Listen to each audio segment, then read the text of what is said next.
Bismillahirrahmanirrahim. Walhamdulillah wassalatu wassalamu ala Rasulillah wa ala alihi wa sahbihi wa mawala. Ahibba'il kiram, isma'u rahimakumullah. Qala radiyallahu ta'ala anhu wa anna jami'an. Udhkur ya Muhammad. Jadi dalam ayat yang baru saja dibacakan tadi, di mana Allah Subhanahu wa taala berfirman, Allah Subhanahu wa taala qala fi kitabihil aziz, a'udzu billahi minasyaitonir rajim, bismillahirrahmanirrahim. Wa idz qala rabbuka lil malaikati inni ja'ilun fil ardi khalifah. Qalu ataj'alu fiha ma yufsidu fiha wa yasfiku ad-dima'. Wa nahnu nusabbihu bihamdika wa nuqaddisu lak. Qala inni a'lamu ma la ta'lamu. Sadaqallahul aliyyul azim. Fa balagha an-nabiyyul habibul karim wa nahnu ala dzalika minasy syakirin walhamdulillahi rabbil alamin. Ahiba'il kiram, di dalam tafsir Jalalain dijelaskan oleh sahibut tafsir bahwa makna idz di sini adalah udhkur ya Muhammad. Artinya ingatlah ya Muhammad, ketahuilah ya Muhammad tentang suatu peristiwa di mana tatkala Allah Subhanahu wa taala Tuhanmu, idz qala rabbuk, tatkala Tuhanmu mengatakan, berfirman, lil malaikah, al malaikah jam'u malak. Al-malaikah adalah bentuk jamak daripada kata malak. Jadi tatkala Allah Subhanahu wa taala berfirman kepada para malaikat, inni ja'ilun fil ardi khalifah, itu bahwa sesungguhnya aku akan menjadikan di atas muka bumi ini khalifah. Nah, makna khalifah itu adalah yang diberikan amanat oleh Allah Subhanahu wa taala, diberikan beban, tugas, tanggung jawab li ta'mirul ardh, itu untuk mengelola bumi sebagai ciptaan Allah Subhanahu wa taala dengan penuh amanat, itu dengan penuh ketaatan kepada Allah Subhanahu wa taala. Karenanya di sini dikatakan oleh al-Imam, yaitu As-Suyuti wa sahibu, yani fi tafsir al-Jalalain, yahlufuni fi tamdhiki ahkami fiha wa huwa Adam. Artinya manusia ini dijadikan khalifah oleh Allah, diberikan beban tanggung jawab untuk apa? Tanfidz ahkamillahi subhanahu wa ta'ala alal ardh, untuk melaksanakan hukum-hukum Allah di atas muka bumi. Nah, yang dijadikan khalifah di sini tidak lain dan tidak bukan adalah Nabi Allah Adam alaihis salam. Nah, ada hal yang menarik. Begitu Allah Subhanahu wa ta'ala menginformasikan, menyampaikan kepada para malaikatnya informasi penting ini, itu pengangkatan Nabi Allah Adam alaihissalam sebagai khalifahnya di atas muka bumi, para malaikat mengatakan, qalu, mereka semua berkata, ataj'alu fiha may yufsidu fiha wa yusfikud dima. Jadi ya Rabb, wahai Allah, apakah engkau akan menjadikan di atas muka bumi itu seorang khalifah yang yufsidu fiha, yang suka melakukan kerusakan di atasnya, melakukan kerusakan bil ma'asi, yang suka melakukan kerusakan dengan aneka ragam kemaksiatan, dan suka menumpahkan darah, suka saling membunuh satu sama lainnya. Nah, ini ada hal yang sangat menarik di sini, dimana kalau kita melihat tafsir-tafsir para mufassirin menyebutkan sebagaimana disebutkan di Jalalain, dari mana para malaikat tahu bahwa Adam dan keturunannya akan menumpahkan darah dan akan melakukan pengerusakan. Padahal Nabi Adam sendiri ketika itu baru akan Allah ciptakan dan dijadikan sebagai khalifah di atas muka bumi. Kok malaikat bisa sudah tahu kalau Adam dan keturunannya akan melakukan kerusakan di atas muka bumi ini? Apakah memang para malaikat ini diberikan oleh Allah ilmul ghaib untuk mengetahui sesuatu yang terjadi di masa yang akan datang? Atau atau ada hal lain yang membuat para malaikat tadi tahu. Nah, karena itu di dalam tafsir Jalalain di sini disebutkan para malaikat itu tahu kama fa'ala banul jan wa kanu fiha falamma afsadu arsalallahu alaihimul malaika fataraduhum ila jazair wal gibal. Jadi para malaikat itu tahu karena mengambil pelajaran jauh sebelum manusia diciptakan, makhluk yang bernama jin pernah diberikan tanggung jawab untuk hidup di atas muka bumi, tapi mereka melakukan kerusakan. Mereka saling serang satu sama lainnya, saling menjatuhkan sama satu lainnya. Begitu makhluk jin ini melakukan kerusakan di atas muka bumi ini, Allah mengirim para malaikatnya untuk mengusir mereka. Sehingga akhirnya mereka itu hidup di gunung-gunung, di tepi-tepi pantai yang jauh di sana, sehingga mereka dicabut, yaitu untuk tidak lagi mengurus, yaitu amanat Allah Subhanahu wa Ta'ala untuk mengelola bumi. Ini tafsir yang disampaikan oleh Al-Jalalan, yaitu sahiban daripada tafsir Jalalain ini, dan ini kebanyakan yang disampaikan juga oleh para ulama-ulama tafsir salafan wa khalafan. Saya berhenti dulu di sini sejenak.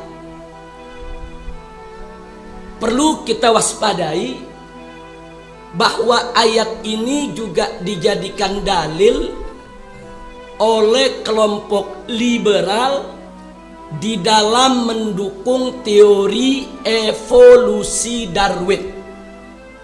Ayat ini yang digunakan. Jadi ada teori evolusi Darwin yang mengatakan manusia ini sebetulnya asal muasalnya dari monyet. Yang kemudian monyet di zaman dahulu kala ini, purbakala ini mengalami evolusi. Perubahan secara sedikit demi sedikit, sedikit demi sedikit, sampai akhirnya menjadi sosok manusia. Nah, lalu apa hubungan ayat ini dengan teori tersebut? Ada sebagian kelompok liberal yang mengatakan malaikat tatkala mengatakan di hadapan Allah, ataj'alu fiha mayufsidu fiha, ya Allah, apakah kau akan menjadikan di atas muka bumi ini seorang khalifah yang akan melakukan kerusakan? Dari mana malaikat tahu? Sebab sebelum penciptaan Adam, ada Adam lain yang diciptakan oleh Allah. Ini menurut pemahaman liberal. Jadi mereka katakan sebelum Nabi Adam, Abul Bashar, bapak kita semua, diciptakan oleh Allah, dulu di atas muka bumi sudah ada Adam yang lain yang juga punya keturunan. Artinya sudah ada manusia lain, ada Adam-Adam yang lain. Nah, Adam yang dulu itulah yang berasal dari monyet, bukan Adam yang terakhir. Jadi ini perlu kita waspadai pola-pola fikir semacam ini tafsir bil-ra'yi bil-akli, tapi bukan bil-ra'yi sebagaimana yang pernah dilakukan oleh kaum Mu'tazilah. Ini lebih parah lagi. Mereka mencampur aduk antara logika dengan syahwat mereka. Bahkan ayat ini diputarbalikkan hanya untuk mendukung keinginan mereka, yaitu di dalam menguatkan teori evolusi Darwin. Nah, karena itu perlu kita sampaikan, tidak ada satu ayat Al-Quran pun, tidak ada satu hadis Nabi pun yang menjadi dalil baik secara sharih ataupun ghair sharih yang menunjukkan sebelum Nabi Adam sudah ada makhluk yang bernama manusia. Tidak ada satu dalil pun. Bahkan di dalam Al-Quran maupun hadis Nabi kita Sayyiduna Muhammad Sallallahu Alaihi Wasallam menunjukkan bahwa Adam adalah Abul Bashar, bahwa Adam adalah manusia yang pertama. Dengan demikian teori evolusi Darwin bertentangan dengan ajaran Al-Quran dan As-Sunnah, dan tidak patut ada umat Islam yang mencoba mempertahankannya, apalagi dengan menyalahgunakan tafsir Al-Quranul Karim. Nah, kemudian mari kita lihat, ada lagi sebagian ahli tafsir mengatakan, kalau di sini disebutkan dalam tafsir Jalalain, kenapa malaikat mengatakan sedemikian rupa kepada Allah? Karena malaikat pernah melihat, menyaksikan langsung bagaimana makhluk yang bernama jin ketika diberikan tanggung jawab di atas muka bumi, mereka melakukan kerusakan. Jadi malaikat berasumsi bahwa manusia yang diciptakan oleh Allah ini kurang lebih tidak berbeda, yaitu dengan jin yang pernah diberikan tanggung jawab tersebut. Tapi ada dalam tafsir lain, ulama kita menyatakan bahwa kenapa para malaikat beranggapan manusia ini akan melakukan kerusakan. Padahal manusianya sendiri baru mau diciptakan, baru mau diberikan tanggung jawab. Nah, dalam satu pendapat mengatakan dulu sebelum manusia itu diciptakan oleh Allah, diturunkan di atas muka bumi, Allah sudah terlebih dahulu menciptakan makhluk yang bernama haiwan. Lalu apa hubungan antara haiwan dengan manusia? Haiwan dengan manusia sama-sama diciptakan min tin, sama-sama diciptakan dari tanah. Nah, jadi di sini para malaikat berasumsi dulu ada makhluk bernama haiwan diciptakan dari tanah, sifatnya merusak. Ini ada makhluk baru, bahan bakunya sama, sama-sama diciptakan dari tanah. Jadi asumsi malaikat, ya kurang lebih dia punya perilaku tidak beda, karena bahan bakunya sama. Kalau bahan bakunya sama, tabiatnya sama, karakternya sama. Nah, ini ada penafsiran yang seperti itu. Nah, jadi ada penafsiran kenapa para malaikat mengatakan sedemikian rupa di hadapan Allah Subhanahu wa taala, karena ada asumsi dengan ilmu para malaikat tadi bahwa manusia kurang lebih tidak jauh berbeda dengan hewan, karena dengan alasan bahan baku pembuatannya sama, yaitu tanah. Nah, tapi di sini kita lihat di sini bagaimana para malaikat juga mengatakan di hadapan Allah Subhanahu wa taala, wa nahnu nusabbihu bihamdika wa nuqaddisu lak. Jadi kenapa Allah Subhanahu wa taala harus menciptakan satu makhluk, baik itu diasumsikan sama dengan jin atau diasumsikan sama dengan hewan yang suka merusak, sementara para malaikat nahnu nusabbih bihamdika, sementara kami ya Rabb senantiasa bertasbih mensucikan Engkau, memuji Engkau, mengisi alam semesta ini dengan puja-puji untuk Allah Subhanahu wa taala, dan seterusnya dan seterusnya. Nah, kemudian apa jawaban Allah Subhanahu wa taala? Qala Allah Subhanahu wa taala, inni a'lamu ma la ta'lamu.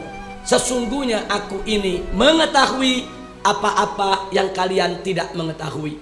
Tentunya dalam ayat berikutnya nanti kita akan lihat bagaimana Allah Subhanahu wa taala memamerkan Adam di hadapan para malaikat setelah diberikan oleh Allah Subhanahu wa taala ilmu, diajarkan tentang asma, diajarkan tentang berbagai macam pengetahuan, berbagai macam nama yang para malaikat sendiri tidak pernah tahu itu.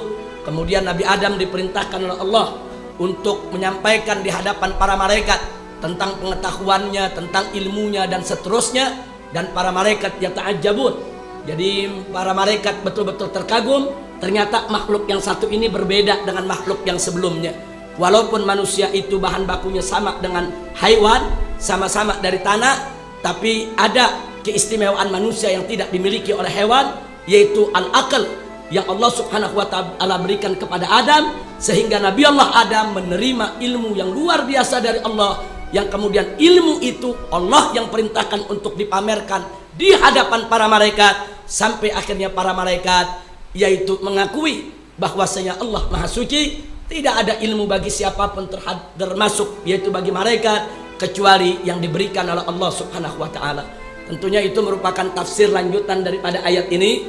Saya tidak ingin panjang ke sana, hanya saya ingin mengingatkan di sini bahwa ayat ini harus kita tafsirkan sesuai dengan tafsir para ulama salaf kita. Jangan sampai kita terpancing dengan pemikiran-pemikiran yang sesat, menyesatkan dengan menggunakan ayat suci Al-Quranul Karim untuk mendukung daripada hawa nafsunya. Nah, kemudian ada satu lagi. Kadang-kadang kaum liberal mengatakan di sini, mereka mengatakan, coba kita lihat ini, malaikat protes kepada Allah. Jadi mereka bilang ini dalil untuk protes.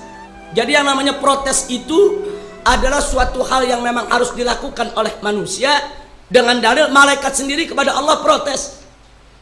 Saudara, kita menafsirkan Al-Quran harus adaban.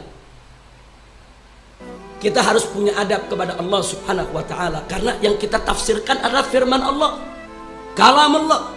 Tidak boleh kita sembarangan untuk menafsirkannya bil ra'yi bil akli, apalagi ingin memutarbalikkan, apalagi at-tala'ub bil ayatil karimah.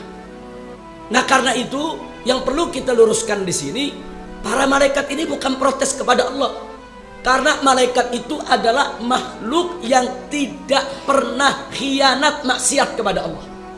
makhluk yang diciptakan oleh Allah Subhanahu wa taala min nur dari awal penciptaannya ila yaumil qiyamah, mereka tidak akan pernah maksiat kepada Allah Subhanahu wa taala.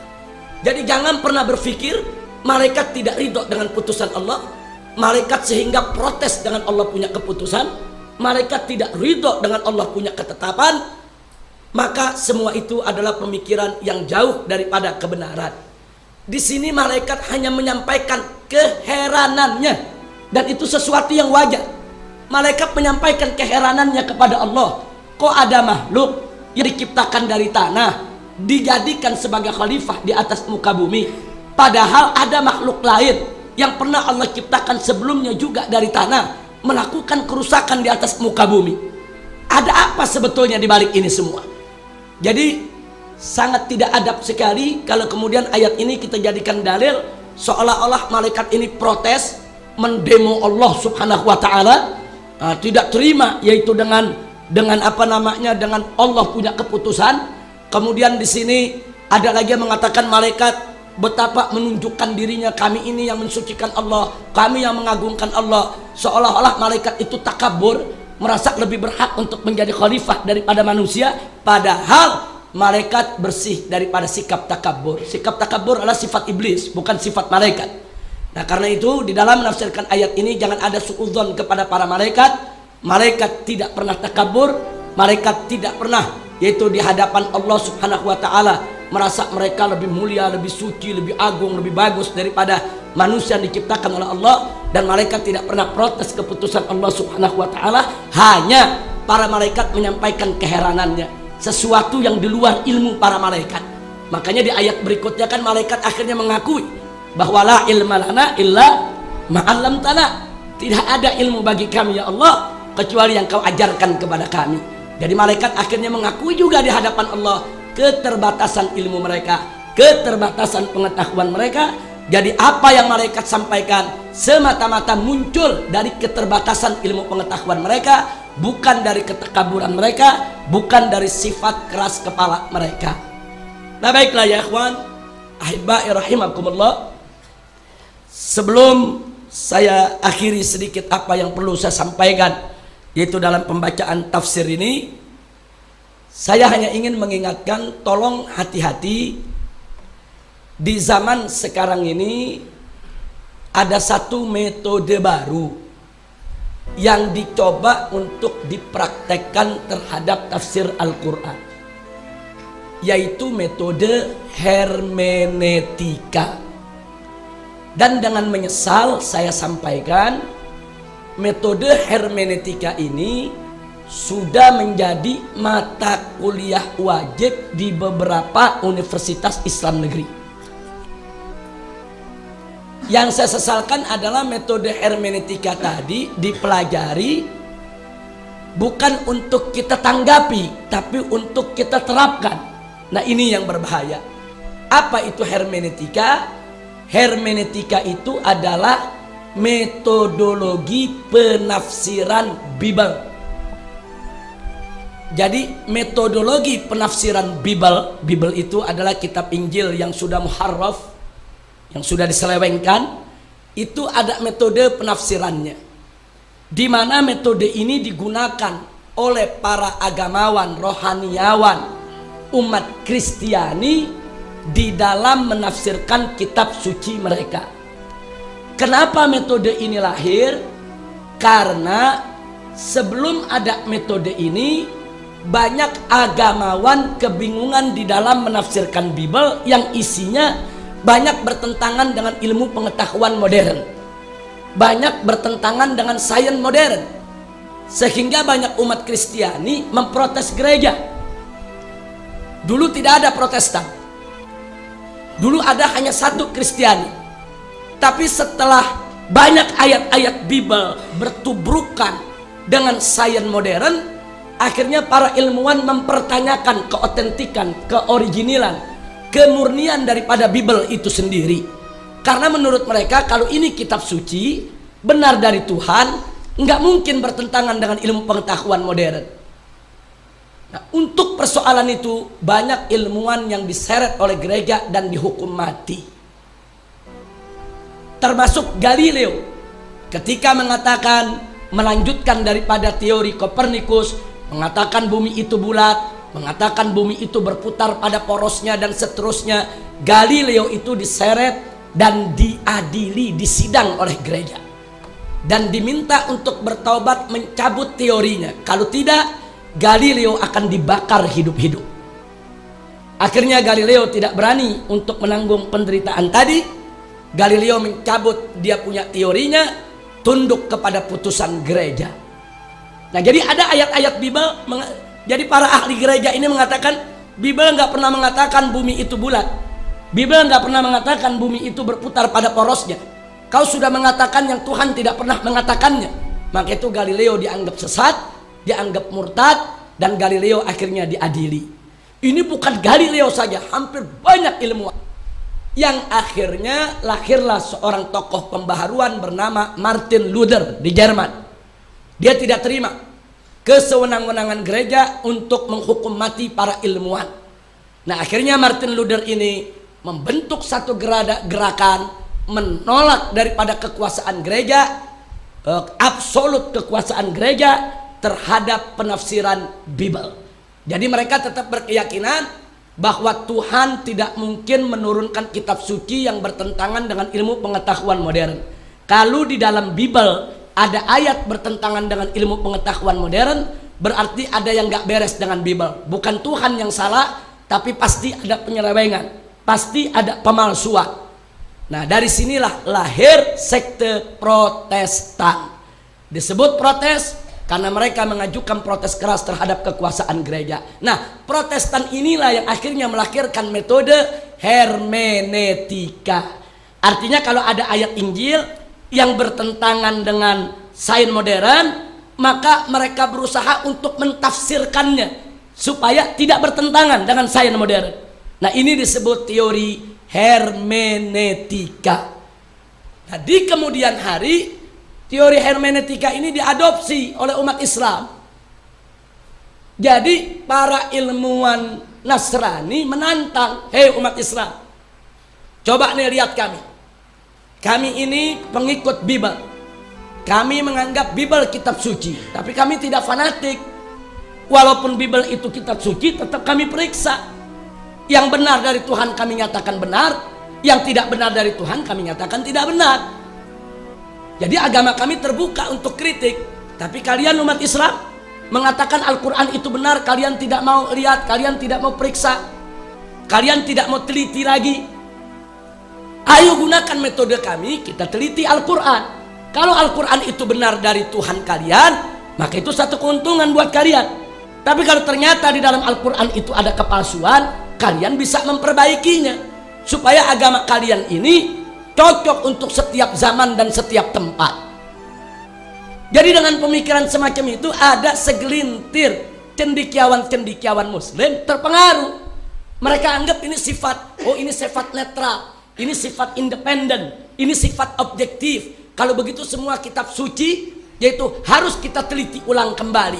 Akhirnya sebagian daripada umat Islam cendekiawannya menggunakan teori metodologi daripada hermeneutika untuk menafsirkan Al-Quran. Dan kini akhirnya metodologi tersebut masuk ke Indonesia. Kelompok liberal di Indonesia yang dimotori oleh jaringan Islam liberal mencoba untuk membuat tafsir Al-Quran edisi kritis. Jadi isinya mengkritisi semua tafsir-tafsir ulama salaf apalagi khalaf, dan harus disesuaikan dengan tuntutan kehidupan modern. Termasuk ayat yang kita ceritakan tadi.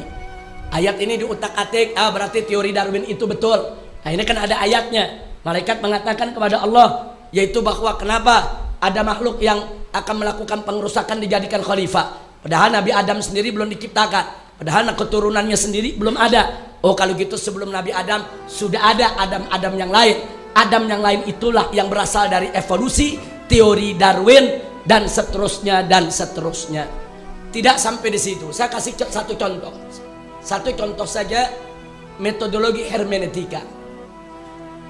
Allah mengharamkan minuman keras.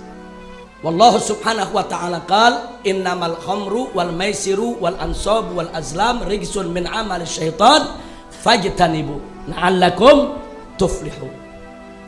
Kita menerima hukum ini sepenuhnya ridho tanpa sedikit keraguan, sudah final sampai hari kiamat. Tapi bagi kaum liberal ini belum final. Belum finalnya kenapa? Mesti diselidiki dulu. Kenapa khamr itu di zaman Nabi diharamkan? Mereka pakai logika mereka. Oh, karena ini kan diturunkannya di tengah bangsa Arab. Negeri Arab itu kan padang pasir. Padang pasir itu kan panas. Khamr itu juga panas.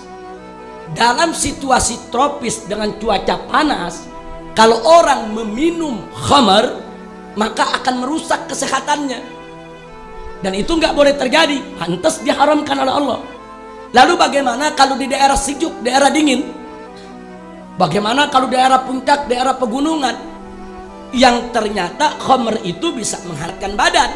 Maka menurut mereka tidak masuk di akal kalau khamr itu harus diharamkan di tempat yang sejuk, di tempat yang dingin, karena mengingat adanya manfaat khamr. Nah, oleh karenanya dalam tafsir liberal, khamr itu hanya diharamkan di wilayah tropis cuaca yang panas. Tapi di tempat-tempat dingin, hukum itu tidak berlaku lagi. Itu satu. Enggak sampai di situ. Begitu juga tatkala mereka menafsirkan ayat-ayat Al-Quran yang berkaitan dengan poligami. Jadi lucunya ini kaum liberal terhadap seks bebas mendukung, terhadap poligami anti betul. Yang ingin saya sampaikan adalah apa dalam tafsir mereka katakan bahwa haramnya, nah di sini dibolehkannya poligami itu merupakan solusi sementara dari perkawinan jahiliyah, poligami tanpa batas. Jadi sebelum ajaran Islam ini dibawa oleh Nabi, masyarakat jahiliyah punya konsep poligami tanpa batas. Mau punya istri 10, 20, 30 tanpa batasan.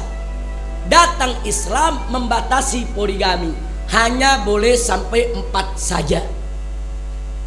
Nah, bagi kita poligami sampai 4 ini sudah final. Karena Allah sudah menyatakan dalam Al-Qur'anul Karim, "Al-yauma akmaltu lakum dinakum." Jadi Allah sudah turunkan Islam ini sempurna, Al-Qur'an ini sempurna, hukumnya sudah final, tidak boleh diubah. Tapi bagi kalangan liberal ini belum final. Mereka katakan, mari kita pelajari sejarah. Kenapa dulu poligami dibatasi 4?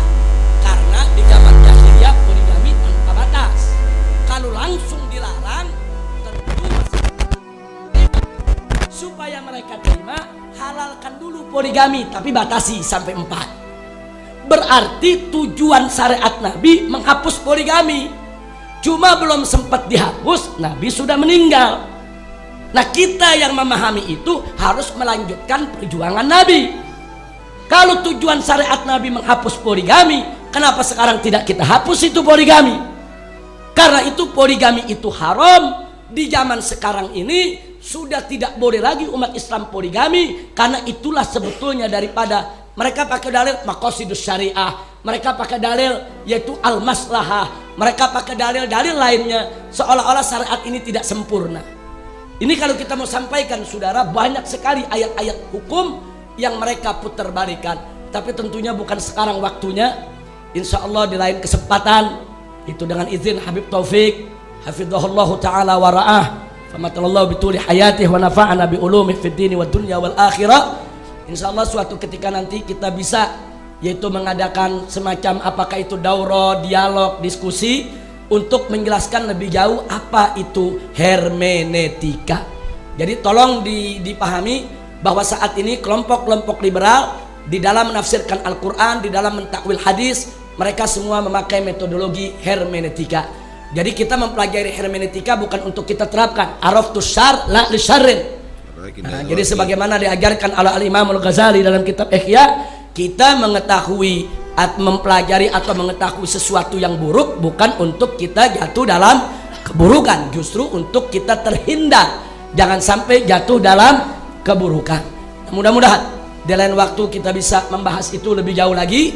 Saya hanya ingin menginformasikan karena kebetulan hari ini dapat ayat soal inni ja'ilun fil ardi khalifah, saya jadi ingat yaitu paparan daripada kaum liberal, sehingga saya informasikan supaya bisa meningkatkan kewaspadaan kita semua. Nah intinya tafsir ini saya hanya tutup satu, tidak ada tafsir yang lebih baik daripada tafsir ulama salaf kita, tidak ada tafsir yang lebih baik daripada tafsir maksur. Dan jangan sekali-kali kita sembarangan menafsirkan Al-Quran tanpa ilmu pengetahuan, karena Al-Quran adalah kalamullah. Kalau ucapan seorang presiden tidak boleh sembarangan ditafsirkan oleh para menteri, lalu bagaimana dengan firman Allah? Lebih tidak boleh sembarangan ditafsirkan oleh hamba-hambanya, saudara.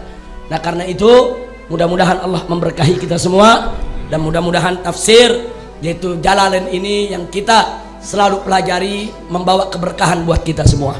Nah, jadi sebagai penutup saya hanya katakan, kalau kita ini kaum salafiyah, ahlus sunnah wal jamaah, yaitu berpegang kepada tafsir Jalalain, orang-orang liberal tafsirnya tafsir jalan lain. Nah, jadi kadang-kadang ngawur dia punya tafsirnya. Nah itu saja. Jazakumullahu khairal jazaa ala ihtimamikum.